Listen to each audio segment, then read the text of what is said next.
And the Japanese invasion of Madras was imminently expected. சென்னையை அந்த ஜப்பானியர்கள் ஆக்கிரமிப்பு செய்யும்படியாக என் வேளையில வரலாம் என்று எதிர்பார்த்து கொண்டிருந்தார்கள். జపాన్ వారు మద్రాస్ మీద దాడి చేయడం అనేది తథ్యము. Japanese planes had bombed Madras. ஜப்பானிய விமானங்கள் சென்னையின் மேலே குண்டுகளை பொழிந்தன. జపాన్ వాళ్ళ విమానాలు చెన్నై మీద బాంబులు వేసినవి. And the city had been ordered to evacuate. இந்த பட்டணத்தில் உள்ள மக்கள் ஊரை விட்டு செல்லும்படியாக அவர் உத்தரவு கொடுக்கப்பட்டது. నగరంలో ఉన్న వాళ్ళందరినీ ఖాళీ చేసి వెళ్లిపోమన్నారు. So all the citizens of this city had fled. எனவே இந்த நகரத்தின் மக்கள் எல்லாரும் ஊரை விட்டு போய்விட்டார்கள். నగరంలోని ప్రజలందరూ పారిపోయారు. I was a very young fellow at that time. ఆ నాட்களிலே நான் மிக இளம் வாலிபனாகவே இருந்தேன். అప్పుడు నేను ఒక చిన్న కుర్రవాడిని. And when the night when Japanese planes bombed Madras, Japan விமானங்கள் சென்னை மேலே குண்டு பொழிந்த பொழுது, జపాన్ విమానములు చెన్నై మీద దాడి చేసిన రాత్రి I was sleeping so deeply that the bombs did not disturb me. நான் எந்த அளவு ஆழ்ந்த நித்திரையில் இருந்தேன் என்றால் அந்த குண்டு போட்ட சத்தம் என்னை எழுப்பி விடவில்லை. నేనెంత గాఢ నిద్రలో ఉన్నానంటే ఆ బాంబుల శబ్దం కూడా నాకేం వినపడలా. My father had used that time to preach the gospel, and we had all returned to an empty city.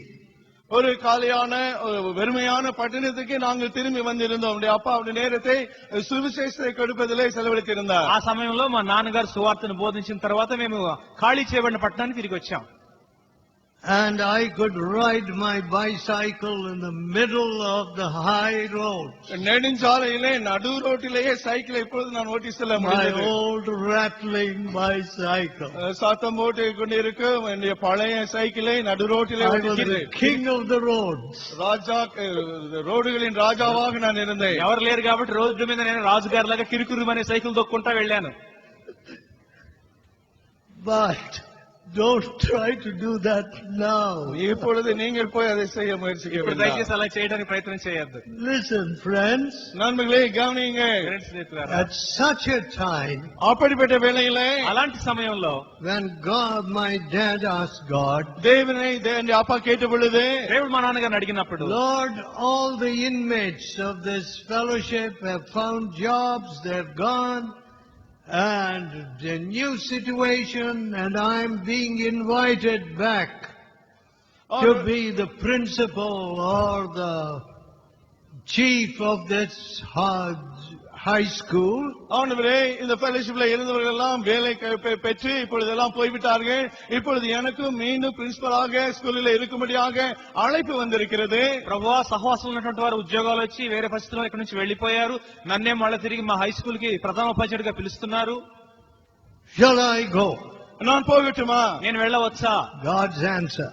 దేవుని பதில். దేవుడిచ్చిన జవాబు, if you still remain, நீ தரித்திருந்தால், నీవు ఇక్కడ నిలిచి ఉన్న ఎడల, I'll build you. நான் உன்னை கட்டுவேன். నేను నిన్ను నాటుతాను. I'll not pluck you up. நான் பிடுங்கி உன்னை போட மாட்டேன். నేను నిన్ను పెళ్లగించను. So, dear friends, அன்பானவர்களே, కాబట్టి ప్రియ స్నేహితులారా, you are the result of that promise. அந்த வாக்குத்தத்தத்தின் விளைவாக கனியாக நீங்கள் இருக்கிறீர்கள். మీరందరూ ఆ వాగ్దాన ఫలితంగా ఇక్కడ ఉన్నారు. But this young man told me this verse. இந்த வசனத்தை இந்த வாலிபன் இடத்திலே சொன்னார். ఈ యవనస్తుడు ఈ వచనం గురించి చెప్పారు.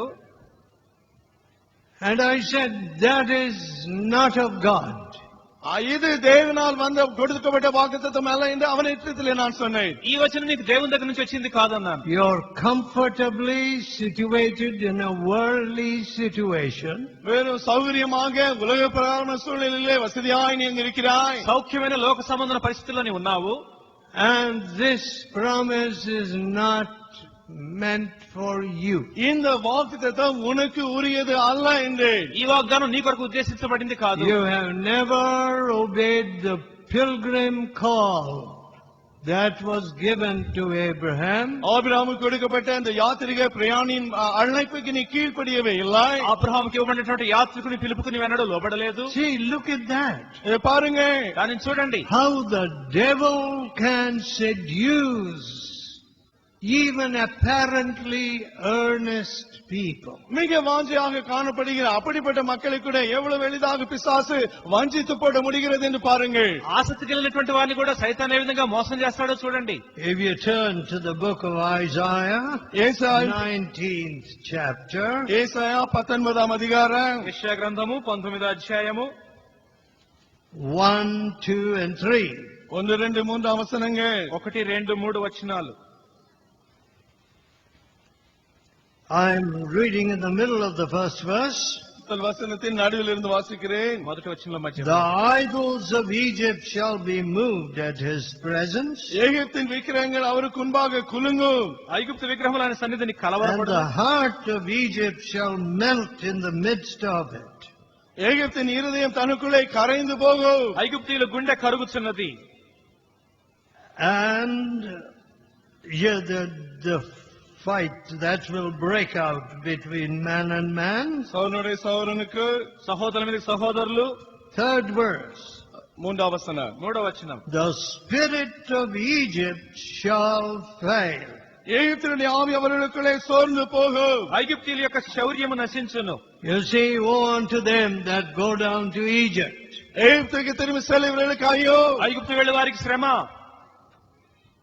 That is something which is well recorded.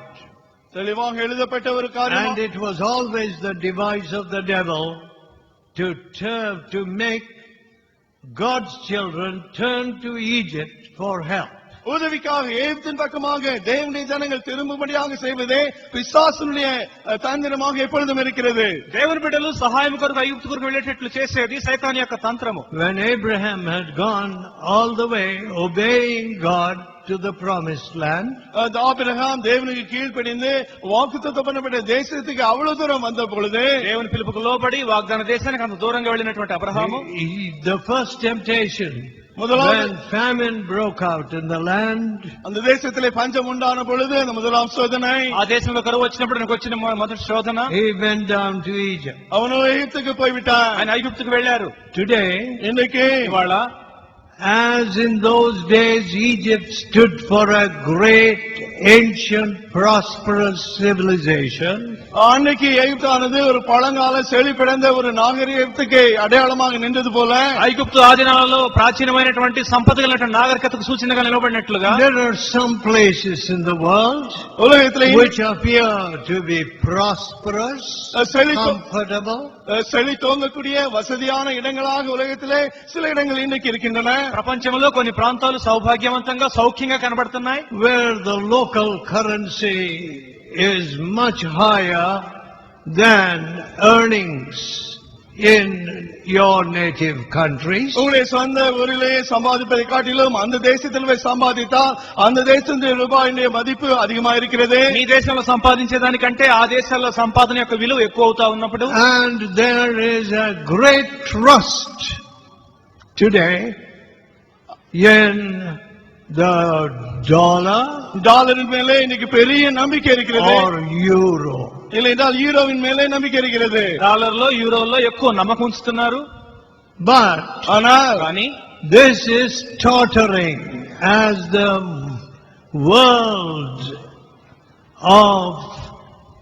world's economy is shaky. உலகத்தின் பொருளாதாரமானது நடியும் கொண்டு இருப்பது போல இதுவும் குலுங்கிக் கொண்டுதான் இருக்கிறது. ప్రపంచ ఆర్థిక వ్యవస్థ అస్థిరంగా ఉన్నది కాబట్టి ఇది కూడా కుప్పకూలుతూ ఉన్నది. And they don't have the character to sustain this economy. இந்த பொருளாதாரத்தை நிலையாக காத்துக்கொள்ளும்படியான குணசீலம் அவர்களுக்கு இல்லை. ఈ అస్థిరమైనటువంటి ఆర్థిక వ్యవస్థను కాపాడేటువంటి గుణశీలం లేదు. The law of Jesus இயேசுவின் பிரமாணம் యేసు యొక్క నియమము teaches you to lift your neighbor. உங்களுடைய அயலான உயர்த்தும்படியாக உனக்கு கற்றுத் தருகிறது. పొరుగు వారిని ఉద్ధరించమని నీకు నేర్పుతున్నది. When a man or a nation fails to do that, ஒரு மனிதனோ ஒரு தேசமோ இதை செய்ய தவறும் பொழுது ఒక వ్యక్తి ఒక దేశం అలా చేయటంలో తప్పిపోయినప్పుడు they become internally weak உள்ளே and vulnerable. உள்ளே அவர்கள் பலவீனம் அடைந்து தோல்வி அடையக்கூடிய நிலைக்கு சென்று விடுகிறார்கள். అలాంటి వారు అంతరంగంగా బలహీనమై కుప్పకూలిపోయేవారైపోతారు. When you lift the weak and raise the dead, நீங்கள் பலவீனமான எழும்ப பண்ணி மரித்தோரை உயிரோடு எழுப்பும் பொழுது మీరు బలహీన